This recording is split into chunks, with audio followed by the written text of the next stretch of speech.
DJ Uzi.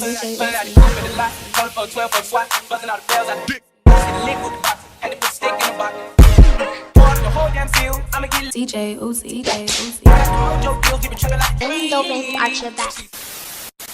Hey you guys, I'm coming back to you with another video this week with what I wish I knew before applying to law schools. If you haven't known, well, if this is your first time on my page, I've applied to 2 previous cycles, and this will be my 3rd cycle applying to law school. So I definitely have gathered a lot of information, and I've learned from my mistakes as far as some things I can use to help you guys. So comment, like, subscribe today right now. Put your alerts on. I'm telling you, I got some nice gems, and if you guys are willing to go on the ride, then please go on the ride. But let's get into this video with some things I wish I know that before applying to law school. The first thing I wish I would have known is about the application fees. So with LSAC.org, they combine your letters of recommendation, your grades. This is where you're sending applications out from. I'm pretty sure, well, possibly you know this or you don't, but there's a fee of $45 to send out your CAS report. And your CAS report is going to have your law school application, it's going to have your transcript, along with your, did I say letter of recommendations already? If I did, sorry. But your letter of recommendations is going to have, if you were on a dean's list, and things of that sort to send out to the school. That's going to be $45. Application fees, that's an additional possibly $50 to $85. I think the highest I've seen an application fee be. But imagine 85 plus 45, that's $100 and something for an application. And if you don't know that, that will come as a shock, like, man. But something to help that I had to learn eventually is that you can get fee waivers from the schools. And the way you can get fee waivers is simply by calling them, asking them, what can you do to get a fee waiver?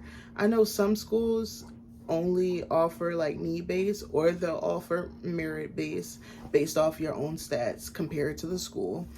But simply calling and asking about it, asking, can you go to virtual tours or going to school tours, going to their information sessions, you can get fee waivers that way as well. Definitely, I'm telling you, it'll save you a lot of money by simply just reaching out to the school and asking for that help financially. Because also, just because you have money don't mean that it has to go all through that. And then especially if you're a low income student who can't afford it or won't apply to school simply because of the fact that you can't afford their application fees, then definitely reach out to those schools. Those schools have empathy for situations like that. And sometimes it doesn't take much in order to get those fee waivers. It's a simple ask. Something else I wish I would have known is about the personal statement. And I don't mean like I wish I would have known that it was required, but I wish I would have known that how much time it takes to craft and draft a personal statement. I'm low-key like a perfectionist in a sense of like just my writing itself, and especially when you're sending it to schools in order to admit you into their schools, it can feel like a lot of pressure, especially what to write about, who to reach out to in order to look over your work, what are the schools looking for, especially when some schools don't give you prompts. Some schools will give you an insight of like, what do you think the admissions committee should know about you? What is your reasoning for going to law school? Things of that sort, but it's kind of open-ended to what you would like to tell the school. It's your interview on paper because most schools don't have interviews, and if they do have interviews, they're not interviewing a lot of people. So just how much time it takes to draft that personal statement and for it to be up to par for how you want it. I wish I would have known how long it was going to take. I live here in Pennsylvania, and we had the Common App to apply to colleges. I'm not sure how they do it in other states, but I'm not even sure how long it took me to do those. But it just reminds me of the Common App, having to upload your paper and just making sure that it's good enough for you and that you put your time and effort. So I definitely would give myself, I gave myself 3 months. I want to say I started in July possibly, or June, I can't remember, but definitely still I was making edits up until this point of applying to law school just to make it perfect in my eyes of what I wanted to display. So definitely I wish I would have known how long it was going to take. So that actually leads me into my next thing that can be connected to this previous tip, but the instructions. Obviously, read the instructions, but when I say read the instructions, I mean read them in depth. In the past, I would just like briefly look over it and not really take heed because I'm just like, they're going to have the questions, the answers inside of it, and I can read that. You don't even understand how in the instructions, just simply by the admissions committee can tell when you don't read them. They can have something simple in there like, oh, well, the lowest you can have is 11-point font, or the lowest we're going to take is 12-point font. Those type of things are important. They'll even ask you sometimes to put your name in the right-hand corner, and if you don't pick up on that or see that, they're like, these people don't read. Like, the simplest thing. So how can they do great in my institution? Like, it's the little things, you guys, I'm telling you. And I think, I'm not sure how it goes in an admissions, like, meeting and committee, but they can't admit everybody, and I feel like that could be a reason as to why, just simply you not following directions. And that's something I definitely had kept points and tallies of in my little notes, all the different tips that they put in there that they would want from my application for this year. Also with the preview, so after you're done your law school application, they'll let you preview your application. When you're previewing your application, don't just like quickly scroll up. Actually look and make sure that everything you want in your law school application is there and you didn't mistype anything or you didn't miss anything. It can be really easy, and I realized that just simply looking over my applications before them going out and really taking that deep dive into, all right, maybe I need to go back and fix this. So definitely reading them instructions in depth. And if you have to, keep notes, especially because you're applying to multiple schools. So you want to be sure that you're making it right for the given school that you're trying to apply to. My next tip is LSAC fee waivers.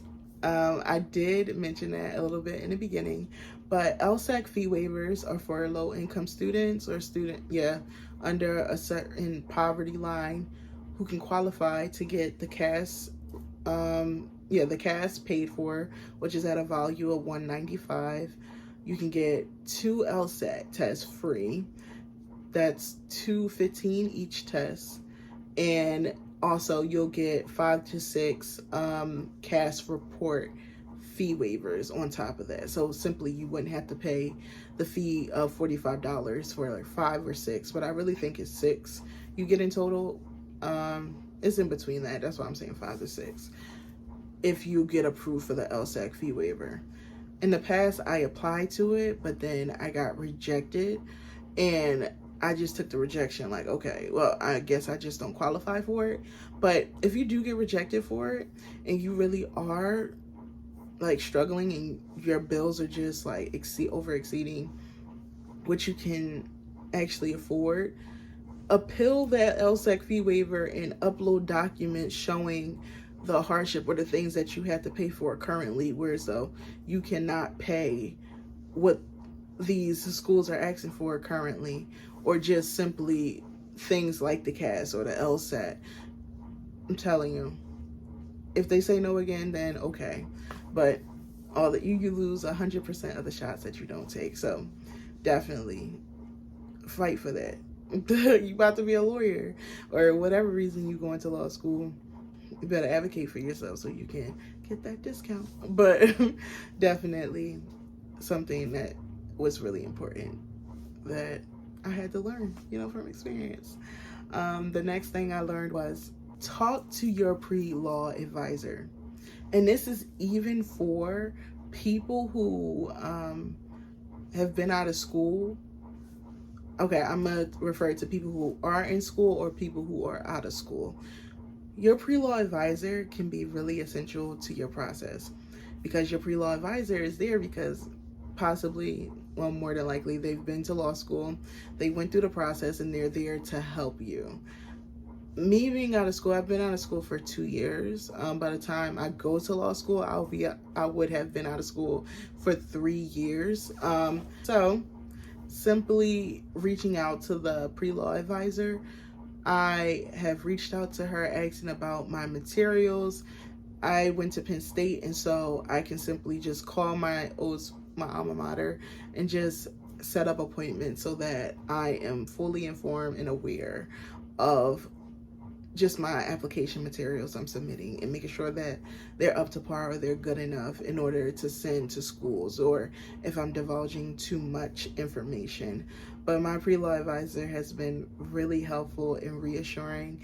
She's definitely seen me trying to get into school for years now, so definitely having somebody there who also understands the process and can empathize with you and understands kind of what you're going through, even though their journey is their own. But just simply having that help and support from a pre-law advisor, and not only with reading your materials, but also recommending free materials to you, because a lot of people don't know about free items that are offered to help you out. Simply reaching out to an advisor like, do you guys have free materials? Because schools also give free study materials as well. So really keeping in contact with your pre-law advisor.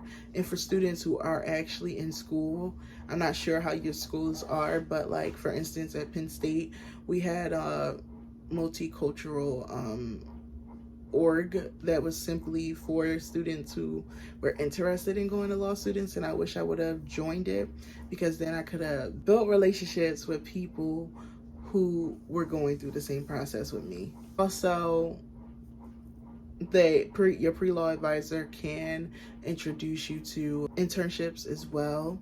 They're like basically the hookup. They have connections of their own, and having somebody who has those connections, that's what it's all about in law school and getting a job.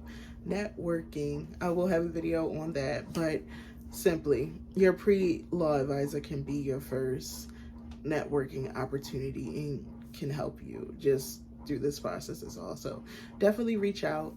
Don't be afraid. They'll help you. They have your answers, or even if they don't have your answers, they'll refer you to somebody who does have the answer. So that is the end of some of the things I wish I would have known before applying to law school. If you stayed through this whole video, thank you, and you're the GOAT. I love my affirmation of you are going to law school. For everyone who's applying for this cycle, good luck.